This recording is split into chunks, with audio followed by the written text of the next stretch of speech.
Amanda. Talvez seja por causa da situação inédita, né? Porque a gente tem ataques sucessivos e muito frequentes à democracia e eles partem do próprio presidente da República, procurador. Eu queria saber o que a senhora acha da outra parte dessa equação.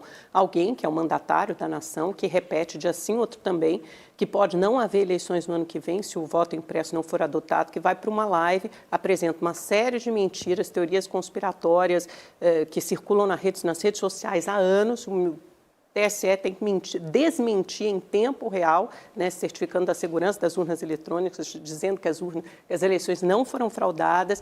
Ele admite que não há ali nenhuma comprovação de fraude, no entanto, ele insiste na tese não só de fraude, como diz que as eleições não serão seguras, não serão limpas no ano que vem, pode até não haver eleição. Como é que o Poder Judiciário lida com esse tipo de ameaça, que ameaça a democracia? Ameaça a democracia é o quê? É tentativa de golpe? As mentiras do TSE, a Amanda não enxerga. Não, não são mentiras do TSE. São mentiras. São mentiras do presidente da República. Nosso sistema é provavelmente o mais seguro do mundo. Eu fiz uma pergunta para a procuradora, eu sou a única que tem uma opinião divergente. Você só enxerga um lado. Não, se isso aqui é opinião no ar, se todo mundo se arvora aqui como defensor da democracia, então vamos ouvir as opiniões contrárias. Eu concordo com você, o presidente se equivocou em algumas declarações, mas você precisa enxergar o outro lado também. Não, ele não se equivocou, ele mentiu deliberadamente. Nosso sistema não é o mais seguro do mundo, tanto que ele usou provavelmente, não há como provar. Ninguém está dizendo se é o mais ou menos seguro do mundo. A gente só está dizendo que não há Aliás, nenhuma comprovação de fraude. Aliás, a deputada Tabata Amaral ontem falou outra mentira sobre Federal. o voto impresso, como se a gente saísse da sessão com um comprovante na mão, com um recibo. Tá, então, essa análise do pronunciamento dele foge um pouquinho da análise jurídica minha. Eu gosto de meter mais a parte técnica, né? Mas entrando um pouquinho nessa seara, veja, o presidente tem esse jeito de falar, uma forma mais contundente, que eu acho que por vezes não me parece a forma mais adequada, né? Mas é o jeito dele. Agora, rotular essa fala dele como uma ameaça às instituições, como uma ameaça à eleição, acho que é um pouco pesado. Quando ele diz que se não houver eleições limpas, se não houver o voto impresso, pode não haver eleições no ano que vem, isso não soa como uma ameaça? Então, eu não sei qual que é o intuito dessa fala, mas pode ser que ele tenha dito isso no sentido de que não vai ter uma eleição legítima, né? Por exemplo... a senhora acha que não vai ter uma eleição legítima? Porque esse é o modo como a gente operou nos últimos 25 anos, com urnas eletrônicas. Então, significa que as anteriores não foram legítimas, nem a dele foi legítima? A premissa dele é de que o voto não é confiável, e era a premissa dos tucanos, era a premissa do João Amoedo e de tanta gente antes. Se a premissa é essa, porque ele está dizendo que não vai haver legitimidade numa eleição sem um voto auditável. Eu acho que quem define isso não é ele. E se a gente partir dessa premissa, a gente pode dizer também, então, que a eleição de 2018 não foi legítima nem confiável. Não é o TSE também. Aliás, eu queria perguntar isso. Não temos como comprovar. É outra mentira do TSE. Nosso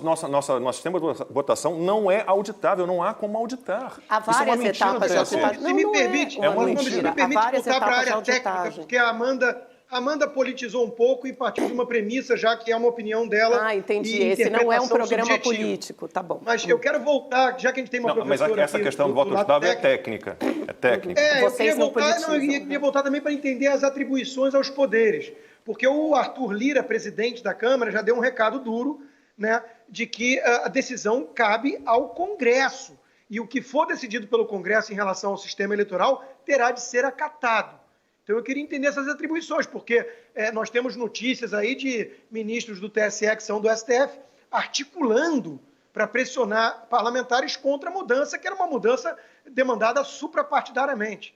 Né? Como eu disse, tucanos, PDT, tanta gente defendia isso com naturalidade. De repente, virou tabu. Então, a quem cabe essa decisão, professor? Exatamente. Os juízes, eles não podem nem investigar, né, e nem podem legislar. Quem legisla é o poder legislativo, obviamente. Então, essa questão é bem polêmica, tá? A minha opinião pessoal, até a minha opinião é contrária à minha própria instituição, né? A minha cúpula da instituição, eles defendem a inviolabilidade das urnas, são contra o voto impresso auditável, né? Eu, na minha opinião, falando como cidadã, como professora, eu não veria problema em ter uma maior transparência, né? Eu não consigo até hoje escutar uma opinião contrária a implementar essa medida de mais transparência, né? Nada que me convencesse, né? Tudo bem, são discussões diferentes, Sim, né? Uma coisa é você tentar aperfeiçoar enfim, a transparência de todo o sistema. Outra coisa é dizer que não há segurança e que houve fraudes e que haverá fraude se aquilo não for adotado no ano que vem. Então, que do ponto de vista prático, de implementação em 1 ano, também é bastante questionável, para não dizer impossível. A Índia levou de 6 a 8 anos para fazer isso. Mas veja, Amanda, o presidente, assim como qualquer outra pessoa, eles têm a liberdade de expressão. Ele pode entender que houve fraude, que não é seguro, ele pode ter. E você afirmar que é infraudável, digamos assim, é porque você conseguiu ter acesso a esse sistema e comprovar. Agora, esse acesso, pelo que eu sei, não tenho tanto conhecimento de TI, mas não é um acesso que qualquer pessoa pode ter, né? Então, eu acho que rotular essa fala como uma ameaça às instituições, uma ameaça à eleição, eu não vejo dessa forma. Eu acho que tem questões muito mais sérias para o Supremo se preocupar, do que essas falas, né? Até puxando por caso do Daniel Silveira, quando ele criticava os ministros, não criticava o STF, acho que isso jamais nem o presidente poderia... de um poder. Exatamente.